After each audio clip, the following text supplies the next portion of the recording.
حسن علی ناندی والا ناندی کیا کرتے تھے. 36 ایئرس اس نے جماعت خانے میں ناندی کی. یہ 1946 کی بات ہے. مولانا امام سلطان محمد شاہ کے مکھ مبارک سے یہ الفاظ سن کے میں آپ کو یہ کہتا ہوں, مجھے تو معلوم نہیں تھا اتنا. جب اس کی مہمانی رکھی اپنی تو مولا اس کے اوپر اتنے راضی ہوئے. ماں باپ فرمایا حسن علی میں جانتا ہوں 36 برس سے, یعنی 46 میں 36 برس تو 1910 میں اس نے جماعت خانے میں نادی کرنا شروع کیا. مولا فرماتے ہیں کہ 36 برس سے تو روز جماعت خانے میں نادی کرتا ہے, میری خدمت کرتا ہے, اور اس میں ایک بھی دن چوکا نہیں. خوبی کی بات جو ہمیں نہیں پتا تھی وہ امام دھنی نے ظاہر کر دی کہ 36 ایئرس تم نے نادی کی, میری بندگی کی, میری خدمت کی. ماں باپ فرمایا ایک بھی دن تم چوکے نہیں, میں تیرے اوپر بہت خوش ہوں. آج سے جب تلک تم جیو میں تم کو پہلی دعا معاف کرتا ہوں. بخشش مل گئی. پھر بھی وہ کبھی کبھی پڑھا کرتے تھے, لیکن پہلی دعا معاف ہو جانے کا مطلب کہ نہ پڑھنے سے جو گناہ ہوتا ہے اس میں سے اس کو مولا نے آزاد کر دیا. پہلی دعا معاف کر دی جب تلک زندہ رہے. یہ وہی حسن علی, اس کا فادر گزر گئے, اور دفن کریا شام ہی کے وقت عموماً بمبئی میں ہوا کرتی تھی. ابھی ادھر ناندی کرے یا اپنے باپ کے جنازے میں جائے. اس نے اپنی اولاد کو, اپنی فیملی کو بھیج دیا, جنازہ دے کے کمرہ دے کے جماعت خانے آیا. وہاں قبرستان میں اس کا باپ دفن ہو رہا تھا اور حسن علی ناندی والا جماعت خانے میں ناندی کر رہا تھا. اس لیے امام نے کہا کہ تم 36 برس میں ایک دن بھی مس نہیں کیے, میں اس کے لیے تمہیں زندگی بھر پہلی دعا بخش دیتا ہوں. یہ چیزیں فرمان سے ہوتی ہیں. ہمارا سارا مذہب فرمان کے اوپر نظام ہے. تو جب ہم یہ نیاز پیتے ہیں ہم نے اسٹیبلش کیا فرمان سے. مولانا علی شاہ بابا صلوات اللہ علیہ جب پیری جومے میں تھے تو جماعت خانے میں آیا کرتے تھے, اور کبھی کبھی مولانا علی شاہ آیا کرتے تھے, خود دعا بھی پڑھایا کرتے تھے. کرسی پہ بیٹھتے تھے, مگر جب دعا کا وقت آتا تھا تو مکھی کے پاس بیٹھ کے نیچے زمین پہ حضور دعا پڑھایا کرتے تھے. کیونکہ ہماری پہلی دعا میں تھا کہ دعا تو پیر پڑے, بندو وینتی کرے. جو بھی بچہ, جو بھی آدمی مکھی کے حکم سے بیٹھ کے جو دعا پڑھاتا ہے وہ اس وقت پیر کی گادی پہ ہے. جو آدمی دعا پڑھانے والا ہے اس وقت وہ پیر کی گادی پہ ہے. آن بہاف آف پیر ہی اور شی از ریسائٹنگ دی دعا. کیونکہ دعا کو لیڈ کرنا, جماعت کو لیڈ کرنا یہ پیر کا کام ہے. تو اس آدمی کو تو بہت خوش نصیبی ہے کہ جو دعا پڑھانے کے لیے بیٹھتا ہے, وہ تو پاک ہو گیا. اس لیے جب بھی ہم جماعت خانے کے اندر آئیں اور دعا پڑھانے کا چانس ملے تو دل میں فخر کرو کہ آج مجھ کو پیر کی کرسی پہ بیٹھنے کا یہ نصیب ملا ہے. ایسا ہے کہ حضرت امام پیر بھی ہے نا, صاحب آ کے کرسی پہ بیٹھا ہوئے اور صاحب اٹھ کے کسی کو کہے کہ تو ادھر بیٹھ جا, تو اس آدمی کا فخر کتنا ہوئے. یہ بالکل ایسا ہی ہے. تو علی شاہ محبت فرمایا کہ جو نیاز ہے جب استھاپنا ہوتی ہے اتھاپن کی دعا تک ساری جماعت نیاز پی لے. سب کو پی لینا چاہیے اتھاپن سے پہلے, کیونکہ مولا فرماتے ہیں کہ اتھاپن سے پہلے جو نیاز ہے وہ آب صفا ہے.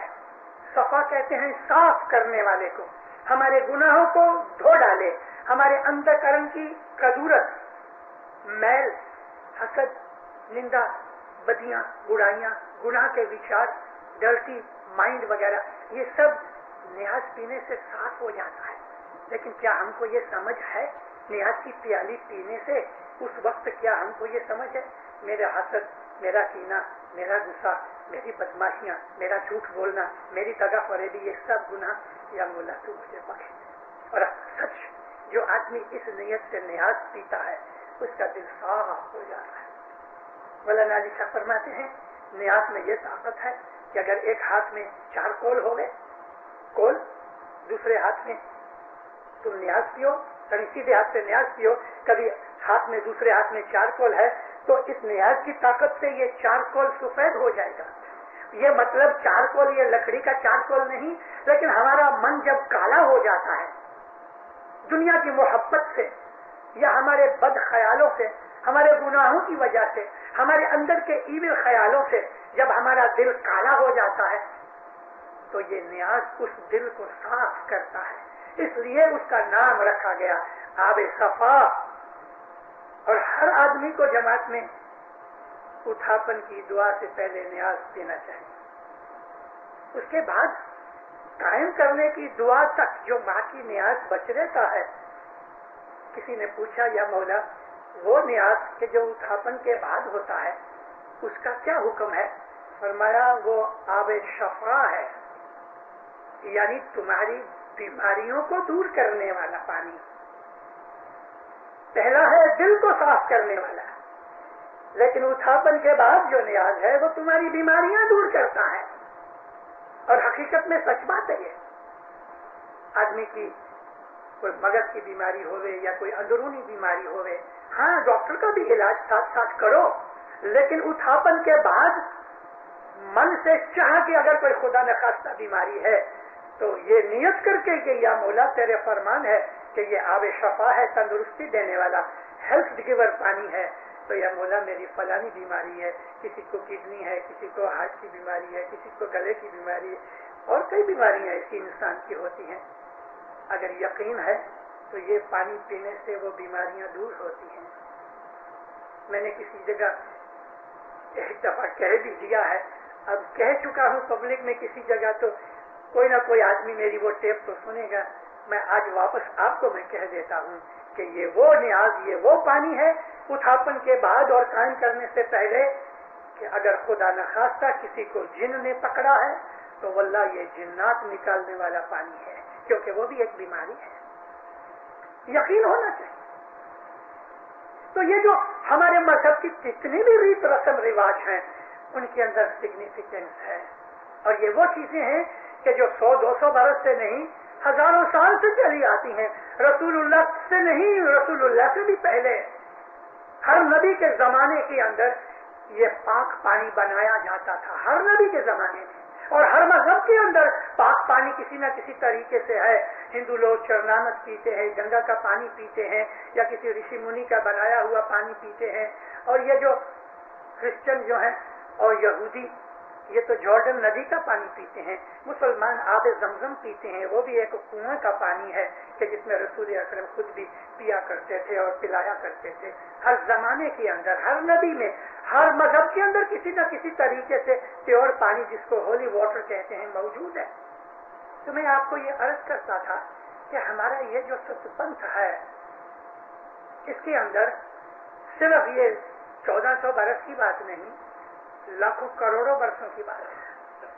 اللہ کا کلام پاک کے اندر فرماتا ہے کہ جب یہ زمین آسمان کچھ نہ تھا، صرف فرشتے ہی تھے، تو ان کا دین اسلام تھا۔ تو کیا وہ فرشتے اس وقت وہ 5 وقت کی کعبہ ڈھونڈ کے نماز پڑھتے تھے؟ اس وقت تو کعبہ تھا بھی نہیں، جب زمین آسمان ہی نہیں تھی تو کعبہ کدھر سے تھا؟ آج ہم اس کو مسلمان سمجھتے ہیں کہ جو کعبہ کی طرف منہ کر کے نماز پڑھے یا وہ روزے رکھے، تو اللہ کہتا ہے کہ جب زمین آسمان کچھ نہ تھا، فرشتوں کا دین جو تھا وہ اسلام دین تھا۔ تو وہ کون سا اسلام تھا؟ وہ روزے رکھتے تھے، لیکن حقیقت میں اسلام کہتے ہیں اپنے آپ کو سبمٹ کر دینا، خدا کے سامنے اپنے آپ کو سونپ دینا، یہ مطلب کہ پیور اوبیڈینس۔ تو وہ فرشتے آج بھی لاکھوں کروڑ بے حساب فرشتے جو ہیں وہ خدا کا حکم مانتے ہیں، اسی بات کا نام اسلام ہے۔ خدا کا حکم ماننا ہی اسلام ہے، اس کو ہم فرمان برداری کہتے ہیں۔ یہ چیز، یہ ایسنس ہمارے اسماعیلی طریقے کے اندر ہے کہ ہم اپنا سب کچھ تن من دھن مولانا حضرت امام کی، کہ جو خود خداوند عالمین کی ذات پاک نور ہے، وہ اللہ ہی کا نور ہے، اس کو ہم اپنا آپ سونپ دیتے ہیں۔ ہمارا سارا مذہب حضرت امام کی فرمان برداری سے اوپر ہے۔ ہمارے مذہب کی تمام جتنی بھی فاؤنڈیشن ہے وہ حضرت امام کے فرمان سے ہے۔ دینداروں، گئے 30-40 برس سے میں دنیا میں تو گھومتا رہا، اس سے زیادہ 60 برس سے میں مسافریاں کرتا ہوں، لیکن گئے 30-40 برس سے آہستہ آہستہ ہماری جماعت کے اندر 2 قسم کے لوگ ہو گئے ہیں۔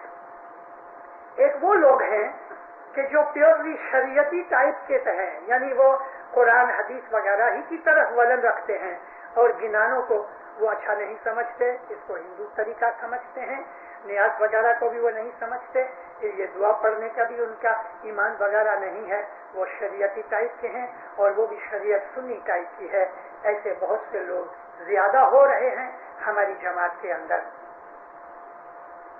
دوسرے وہ لوگ ہیں کہ جو اصل پرنالی کا اور اسماعیلی مذہب کے اوپر ٹکے ہوئے ہیں، ون وے اور دی ادر۔ بھلے ان لوگوں کو اتنا علم نہیں، بھلے ان کو ہمارے مذہب کی سچپنت کی وہ حقیقت کا پتہ نہیں کہ جو ہونا چاہیے، مگر پھر بھی وہ اپنے ایمان اور یقین سے مولانا حضرت امام کو اپنا امام، اپنا رہبر، اپنا مالک اور اللہ کی ذات اور نور سمجھ کے بیٹھے ہوئے ہیں۔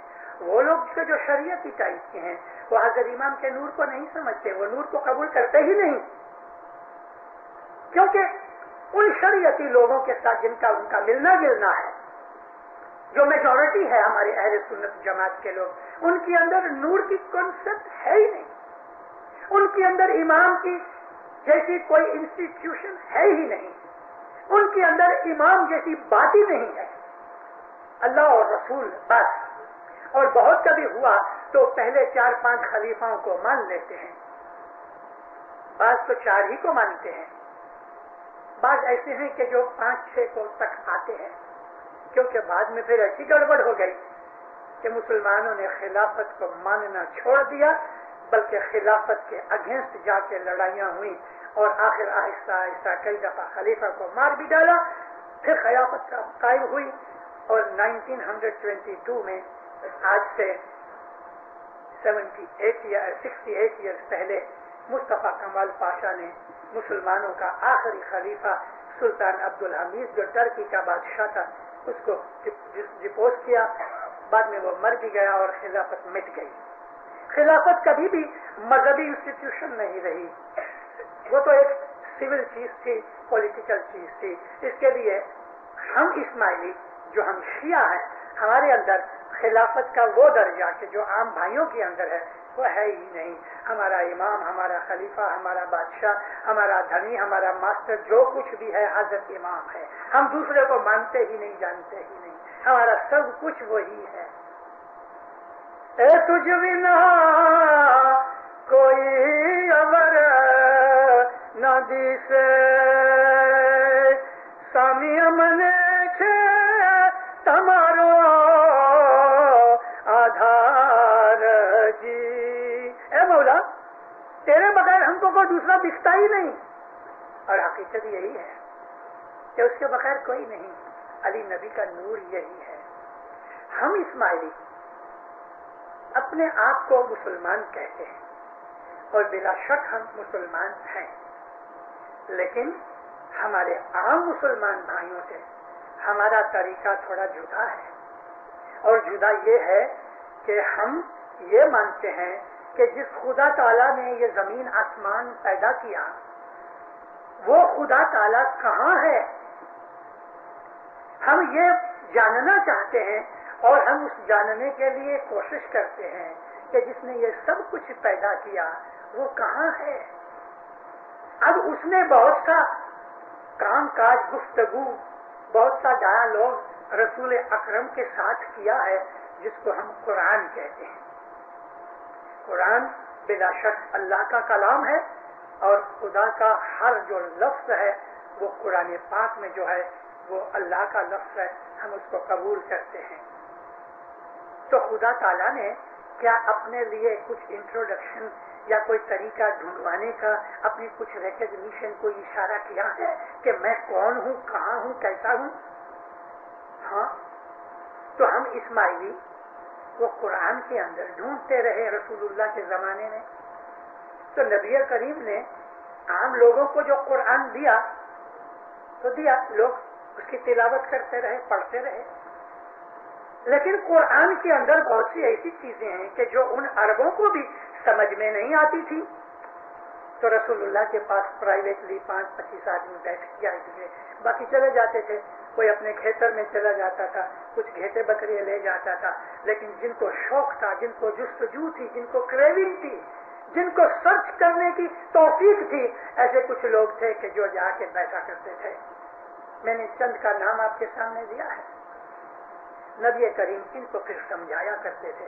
نبی دیکھتے تھے کہ اس کی لیول کیسی ہے, اس لیول کے حساب سے ان کو کہا کرتے تھے. کہ عام لوگوں کو اگر نبی یہ بھید بتاتے کہ جو یہ 25-50 آدمیوں کو دیتے تھے تو اسلام مٹ جاتا. وہ بھید کیا تھا؟ وہ بھید کتابوں کے اندر موجود ہے. رسول اکرم ان کو کہا کرتے تھے کہ دیکھو اللہ ہے وہ نور ہے, لیکن اللہ نے کہا ہے کہ میں مبین ہوں. مبین کہتے ہیں جو آنکھوں سے دکھا جائے. جو چیز ہم آنکھ سے دیکھ سکتے ہیں اس کو مبین کہتے ہیں. اور اللہ کے کلام میں ہے کہ جو خدا ہے وہ اس کا جو نور ہے وہ نور مبین ہے. وہ نور ہے کہ جو آنکھ سے دکھے. نور تو آنکھ سے دکھتا نہیں. نور تو بہت بڑی چیز ہے, ہم سورج کو آنکھ سے نہیں دیکھ سکتے. تو بہت بڑی تیز ٹارچ آنکھوں میں مارو, ہماری آنکھیں تھوڑے ٹائم کے لیے اندھی ہو جاتی ہیں, تو ہم نور کو کیسے دیکھ سکتے ہیں؟ اور حالانکہ اللہ تعالیٰ فرماتا ہے کہ جو نور ہے وہ مبین ہے, جس کو تم آنکھ سے دیکھ سکتے ہو. تو وہ کس طرح سے ہو سکتا ہے؟ دو اپوزٹ چیزیں ہیں. ایک تو مبین یعنی آنکھوں سے دیکھ سکو, دوسری چیز نور ہے کہ جو آنکھوں سے دکھ نہیں سکتا. تو یہ لوگ پوچھتے تھے کہ یا نبی یہ کیسا ہو سکتا ہے؟ تو رسول اکرم کہا کرتے تھے کہ دیکھو میں ہوں, میں اللہ کے نور میں سے ہوں. میرا نور اللہ کے نور میں سے نکلا ہے, اور وہ نور دیکھنے کے لیے تم عبادت کرو, عبادت کرو. اور نبی ان کو عبادت کا طریقہ بتاتے تھے. وہ خیال میں بیٹھ جاتے تھے آنکھ بند کر کے, اور نبی جو اس میں اعظم دیتے تھے تو وہ اس میں اعظم کو یاد کرتے تھے, یعنی بیت الخیال کی عبادت کرتے تھے. اس عبادت کے اندر ان کو یقین ہو جاتا تھا کہ نبی محمد مصطفیٰ صلی اللہ علیہ وآلہ وسلم یہ اللہ کا نور ہے. اور پھر جب بھی وہ اندر کے اس یقین آ جانے کے بعد وہ جبھی بھی محمد کو دیکھتے تھے تو وہ یہ سمجھتے تھے کہ ہم خدا کا وہ نور کہ جو رحمت للعالمین ہے ہم اس کو دیکھ رہے ہیں. اور اس کو حقیقت میں اس نور کی سمجھ, اس نور کا سواد اور ٹیسٹ ملتا تھا. جب یہ اور تیار ہو جاتے تھے کچھ اور ٹائم کے بعد تو نبی کریم ایک دن ان کو کہتے ہیں کہ میں تم کو قرآن شریف میں جو لکھا ہے اللہ کا چہرہ, میں تم کو وہ چہرہ دکھاؤں. تو بڑے انکوزیٹو ہو جاتے تھے. یہ باتیں کرتے کرتے جب حضرت علی چلے آنے تو ان کو کہتے تھے کہ دیکھو علی کا چہرہ ہے نا, یہ خدا کا چہرہ ہے. علی کا جو چہرہ ہے وہ اللہ کا چہرہ ہے. علی لسان اللہ ہے. علی جب بولتا ہے تو وہ اللہ کا کلام ہے. علی کی آنکھیں جو ہیں نا وہ اللہ کی آنکھیں ہیں. اللہ علی کی آنکھوں سے دیکھتا ہے. اس کا چہرہ اللہ کا چہرہ ہے. اس کی زبان اللہ کی زبان ہے. اس کے ہاتھ اللہ کے ہاتھ ہیں. پہلے اپنی شناخت بتائی پیر کی, اور اب اس نے امام کی شناخت بتائی. نور کو دیکھنا ہماری آنکھ میں طاقت نہیں, لیکن اللہ کہتا ہے کہ نور ایسا ہے کہ تم اس کو ظاہر کی آنکھ سے دیکھ سکتے ہو. نور مبین. خدا نے ایک اور بھی اپنے ناموں میں نام کیا ہے, الظاہر. الظاہر کہتے ہیں کہ جو اوپن ہے, اپیرنٹ ہے. خدا ظاہر ہے, چھپا ہوا نہیں. پھر کہتا ہے مبین ہے کہ تم آنکھوں سے دیکھ سکتے ہو. یہ پزل جو ہے عام لوگوں کی سمجھ میں نہیں آئے گا, مگر جو عقل والے ہیں تو اللہ کہتا ہے they will reflect, یعنی وہ اس چیز کو پا جائیں گے کہ نور کو پانا ہمارا حق نہیں, ہماری طاقت نہیں, ہماری توفیق نہیں, ہمارے اندر ایبلٹی نہیں, مگر وہ کبھی ہم کو دے دے لے. $1,00,000 جمع کر کے مجھے مکان لینا ہے, لیکن میرے پاس کھانے کے پیسے نہیں, میں $1,00,000 کب جمع کروں گا. لیکن اگر کوئی سخی آتا مجھ کو کہ یہ $1,00,000 تو میری محنت کرنے کی تو ضرورت ہی نہ رہی. مولا ایسا سخی ہے, نور کو ہماری آنکھیں دیکھ نہیں سکتی, لیکن وہ جب آ کے بیٹھتا ہے ہمارے اندر, ہمارا امام, تو اس کا نور دیکھنے کا جو فائدہ اور ثواب ہے وہ ہم کو مل جاتا ہے. یہ تمہارے $1,00,000 میں تم کو دیتا ہوں. بخشش ملتی ہے. حضرت امام کا چہرہ دیکھنا خدا کا دیدار ہے. علی محمد صلی اللہ علیہ وسلم کا چہرہ دیکھنا شاہ پیر کا دیدار ہے. میں تو اسماعیلی ہوں, کبھی میں ایسا کہوں تو کیا نوائی کی میں نے. لیکن غالب شاعر جو ہندوستان میں بہت مشہور شاعر ہوا ہے, غالب ایک دن جوش میں آ کے کہتا ہے کہ میں اپنے دوست کی آواز سنتا ہوں. دوست اس کو کہتے ہیں کہ جس سے دل ملا ہوتا ہے. دوست اس کو کہتے ہیں کہ جو دل میں ہمیشہ بسا ہوتا ہے, جس کو ہم یاد کرتے ہیں اور ہم اس سے پیار کرتے ہیں.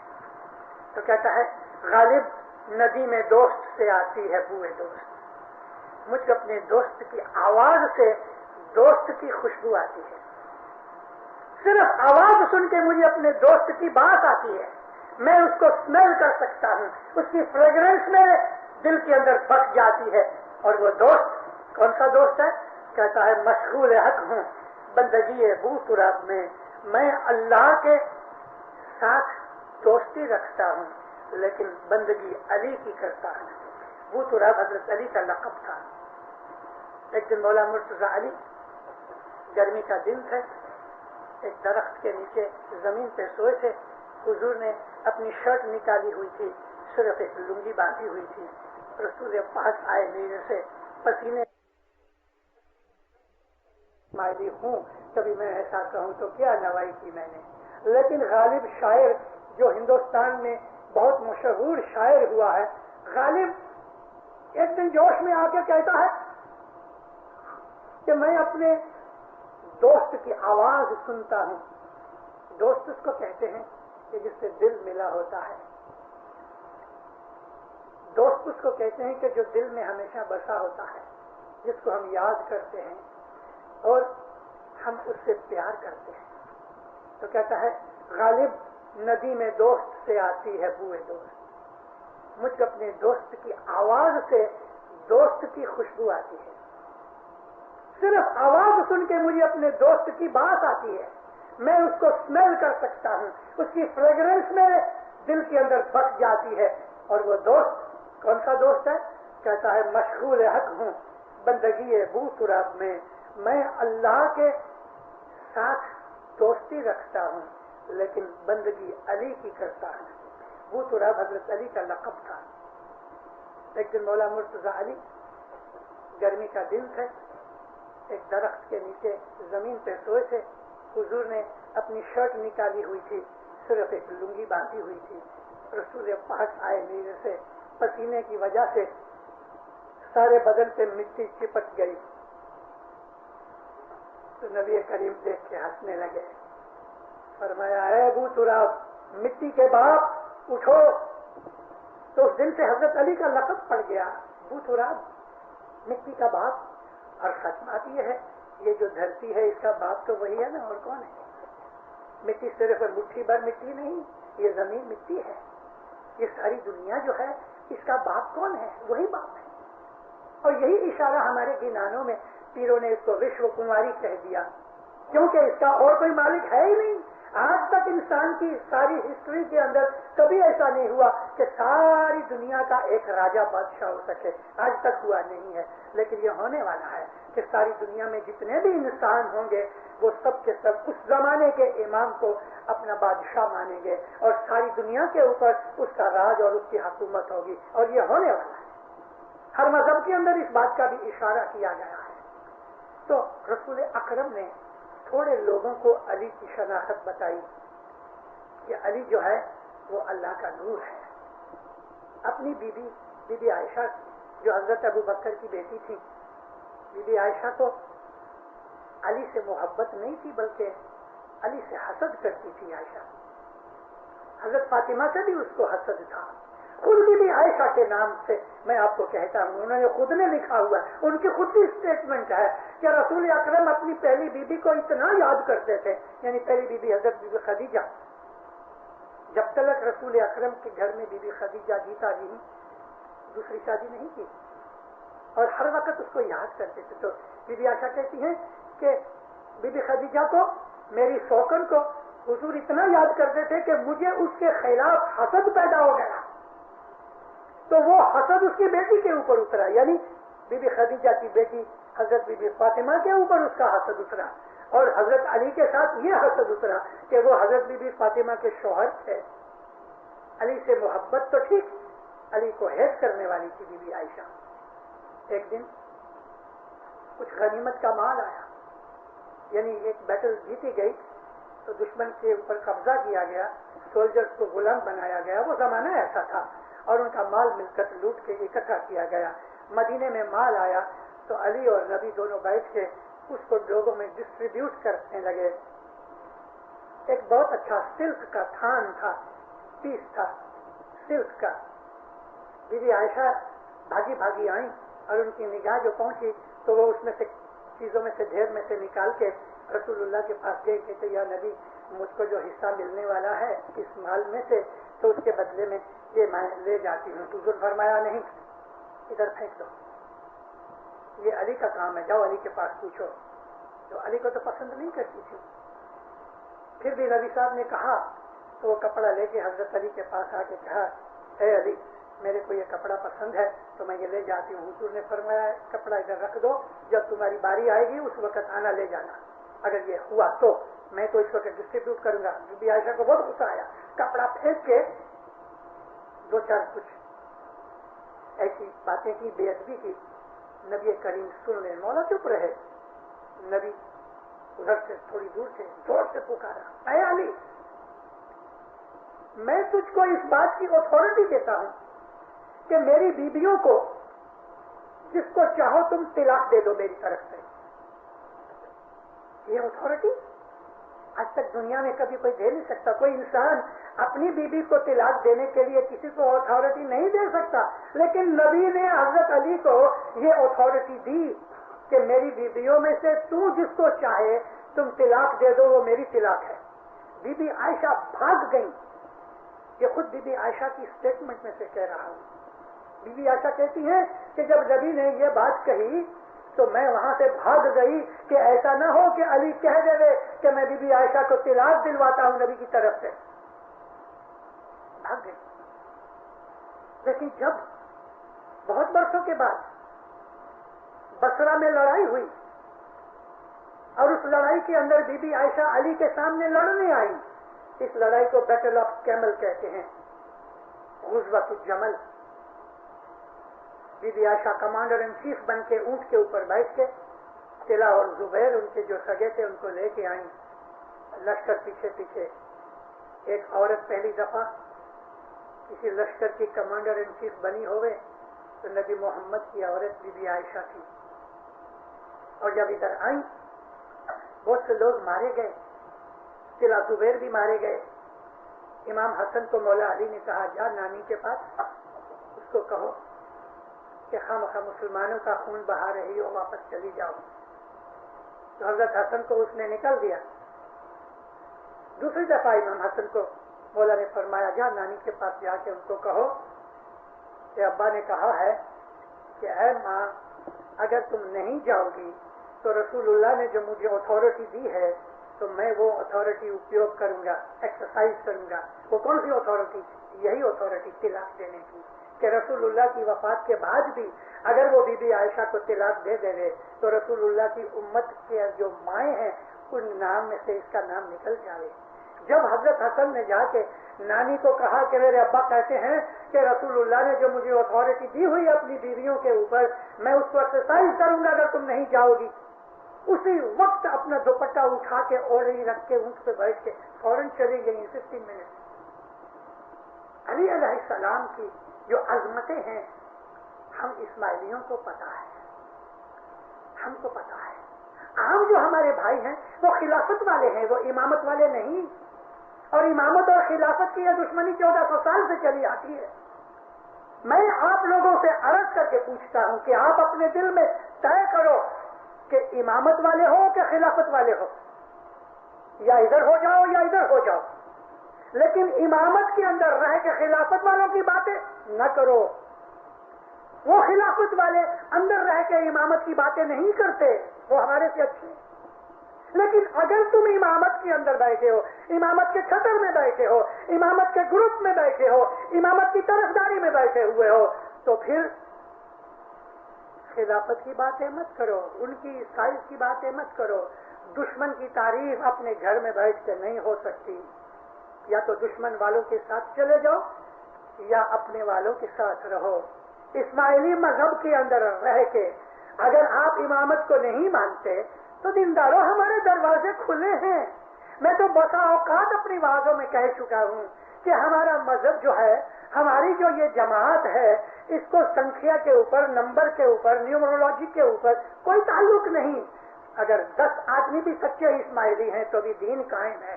یہ 20, 22, 25 لاکھ ملین جتنے 2, 2.5, 2.5 کروڑ اسماعیلی ہیں. خدا نہ خواستہ کبھی اس 2.25 کروڑ میں سے 2 کروڑ اور 10 لاکھ نکل جائیں اور 10, 12 رہ جائیں تو بھی دین قائم ہے.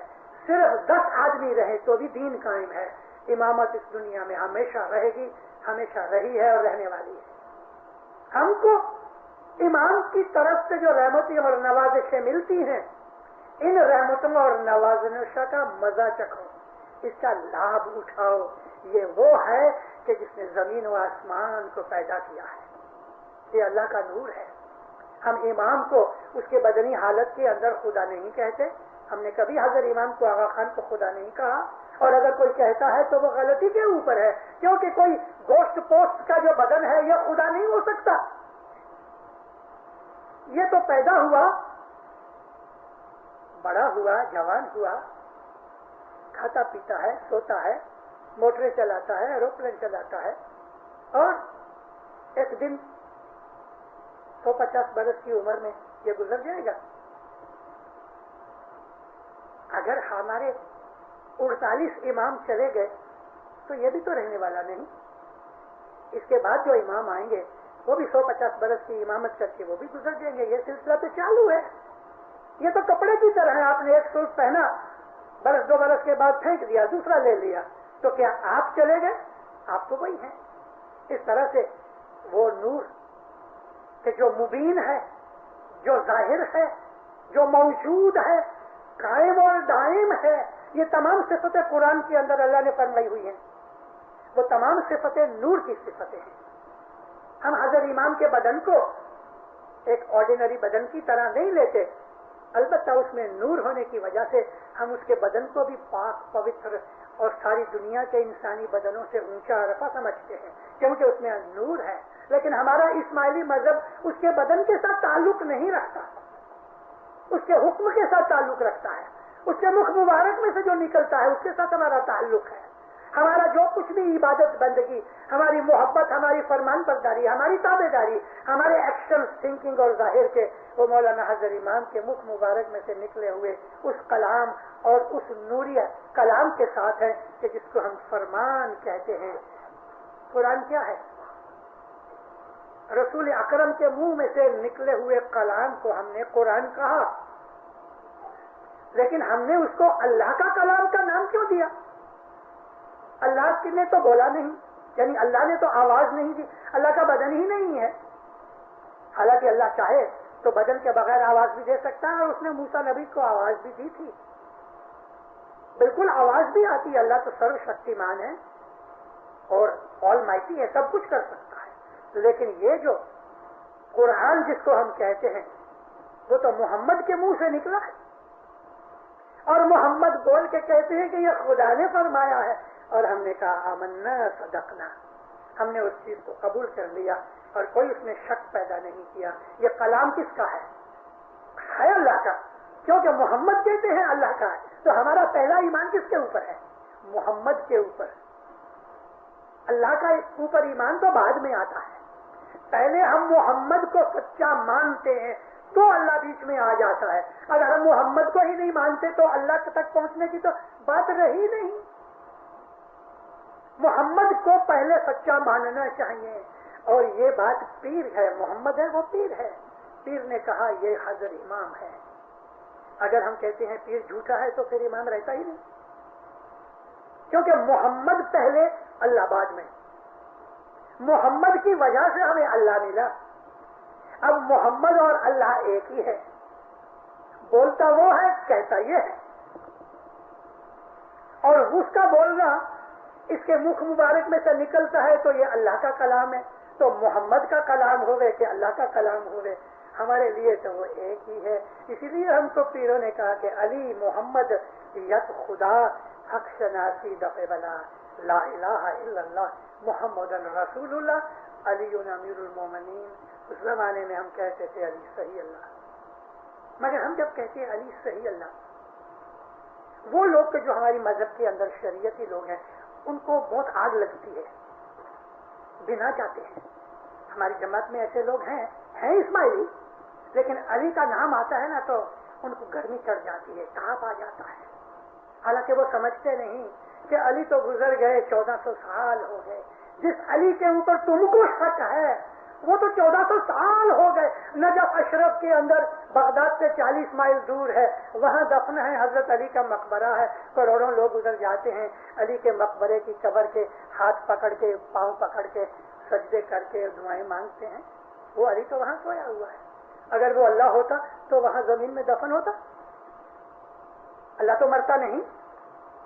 جب بھی ہم علی کا نام لیتے ہیں تو بہت سے لوگ اس لیے بگڑتے ہیں کہ ان کو سمجھ نہیں ہے کہ علی کون۔ لا حول ولا قوت الا باللہ العلی العظیم، مجھے کوئی کا ڈر نہیں سوا اس اللہ کے کہ جو علی ہے اور سب سے عظیم ہے۔ علی خدا کے ناموں میں ایک نام ہے۔ دنیا کے اندر سینکڑوں صوفی فرقے ہیں کہ جن کا ایک اسم اعظم ہوتا ہے جس کو اسم الذکر کہتے ہیں۔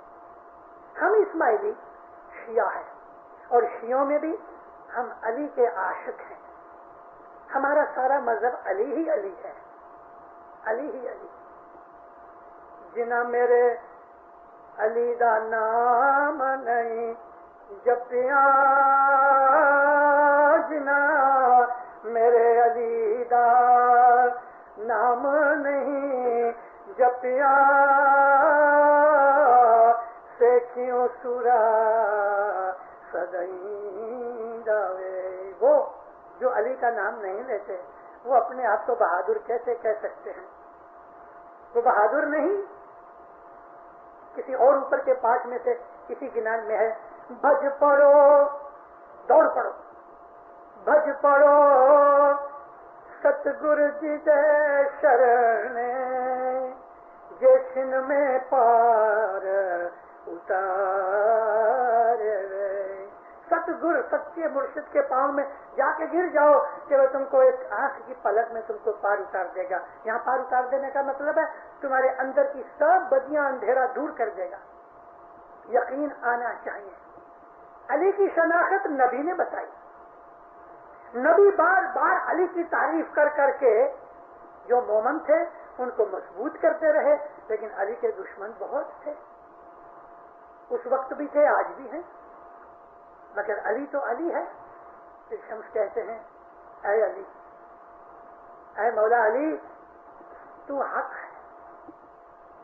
حق خدا کے ناموں میں سے ایک نام ہے، حق کہتے ہیں ٹروتھ کو۔ تو پاک ہے، پیور ہے اور بادشاہ ہے، ساری زمین آسمان تیری سلطنت ہے، مہربان ہے، کمپیشنیٹ، بخششیں دینے والا ہے، بھولے چکے درگزر کرنے والا ہے، مہربان ہے۔ حق تم، پاک تم، بادشاہ، مہربان بھی، علی تو ہی تم۔ پھر کہتے ہیں رب تو رحمان تو یعنی اول آخر قاضی تو ہی تو۔ رب تو ہے، پالنے والا، سسٹین کرنے والا تو ہے، رب بھی ہے، رحمان ہے، اول بھی ہے، آخر بھی ہے، اور تو جسٹ کرنے والا بھی تو ہی ہے، تو قاضی ہے۔ قیامت کے دن حساب کتاب علی لے گا، علی لے گا۔ اس لیے رسول اکرم نے حضرت علی کا نام رکھا قاسم